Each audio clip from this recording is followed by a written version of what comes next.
Assalamualaikum warahmatullahi wabarakatuh. Perkenalkan, nama saya Kania Febrinia Mulyani dari semester 3 non-reguler dengan NPM 74/2012-1177 dengan dosen Profesor Hajah Heni Nuraini SHMH dan asisten dosen Dr.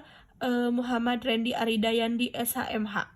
Di sini saya akan mereview materi hukum pidana lanjutan pada pertemuan ke-9. Dalam KUHP tidak ditemukan definisinya, tetapi dalam rumusan pasal-pasalnya dapat disimpulkan bahwa seseorang dengan satu perbuatan mengakibatkan beberapa aturan pidana dilanggar, atau seseorang dengan beberapa perbuatan mengakibatkan beberapa aturan pidana dilanggar.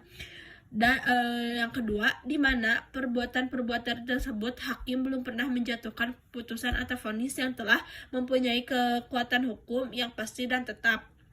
Dan yang ketiga, jaksa penuntut hukum dalam melakukan penuntutan perkara tersebut harus secara sekaligus dan bersamaan. Dan di antara ketiga pengertian tersebut, yang paling penting adalah nomor 1, karena menyangkut perbuatan.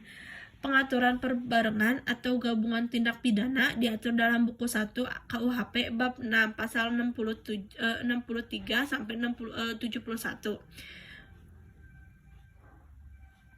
Yaitu ada 3. 1. Perbarengan peraturan atau konsensus idealis diatur dalam pasal 63 KUHP. Perbuatan berlanjut atau fortget handling diatur dalam pasal 64 KUHP.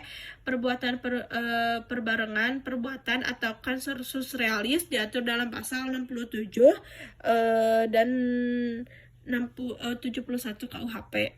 Konsensus idealis dan konsensus realis adalah bentuk konsensus murni, sedangkan perbuatan berlanjut atau fortget handling adalah bukan konsensus murni.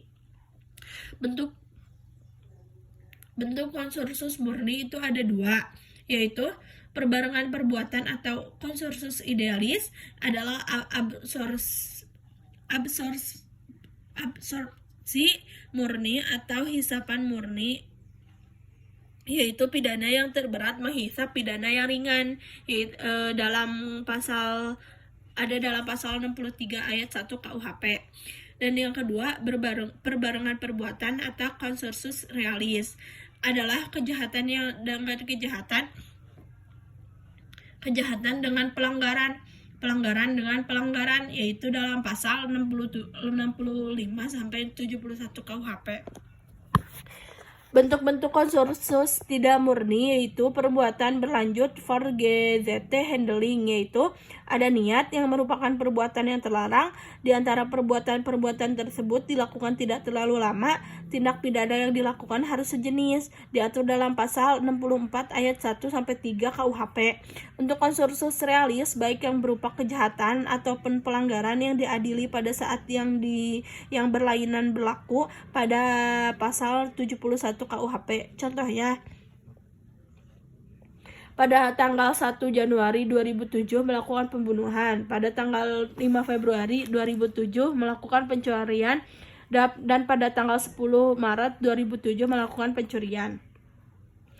Dalam hal ini, karena alat bukti belum lengkap, maka perkara yang ke-1 saja pembunuhan yang diajukan ke pengadilan terhadap kasus ini, hakim harus berpedoman pada pasal 71 KUHP, yaitu dalam perkara ke-1, jika hakim sudah memutus pidana tersebut ditambah setengah 1/3, maka untuk perkara selanjutnya, hakim hanya memutus atau memutus atau menjatuhkan vonis dengan putusan bersalah saja. Tetapi apabila dalam perkara ke-1 hakim belum menjatuhkan pidana terberat ditambah 1/3-nya, vonis kedua dapat dijatuhkan pidana terberat ditambah 1/3-nya. Pasal 71 KUHP berhubungan dengan pengertian, yaitu rumusan ketiga.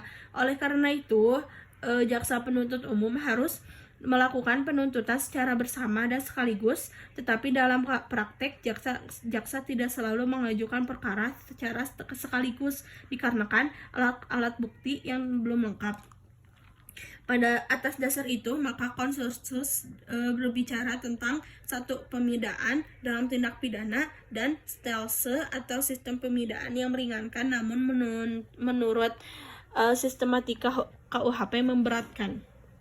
Sekian review materi hukum pidana pertemuan ke-9. Saya akan lanjut ke mereview jurnal dengan kasus perdagangan manusia dengan link jurnal https://media.neliti.corn.media-publication-garing/26426 A4993300.pdf. Dari ketiga kasus dari NTT dan Jakarta menuju Malaysia terdapat proses modus operasi yang dilakukan oleh kelompok kejahatan terorganisir yang terjadi, diantaranya adalah rekrutmen, pemindahan, serta eksploitasi terhadap korban. Ketiga hal tersebut dilakukan agar korban percaya untuk bekerja dengan pelaku karena diiming-imingi dengan mendapatkan gaji yang besar.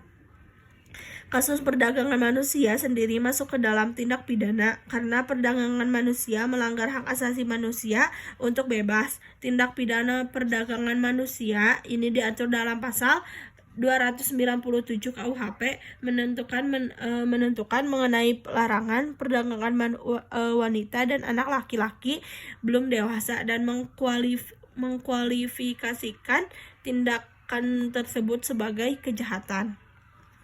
Sekian review materi dan review jurnal dari saya. Kurang dan lebihnya mohon dimaafkan. Wassalamualaikum warahmatullahi wabarakatuh.